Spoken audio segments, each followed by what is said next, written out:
Hello everyone, I'm Sama. I'm a graphic designer at Nfinitips. And here is how to make a creative logo.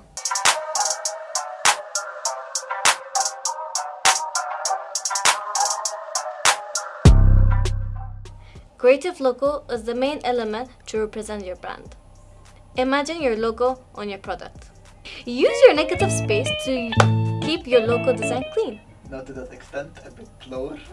Use negative space to keep your logo design clean. Craft a unique abstract shape for your logo. And always choose the right color for your logo. Colors, shapes, and images are the main visual elements of the logo. Why? Why? Why? Why? Because it grabs attention and makes a strong first impression. Simple, relevant, memorable, timeless, versatile. Let your logo be a memorable one. Memorable one. Memorable. Let your logo be a memorable one. Nice.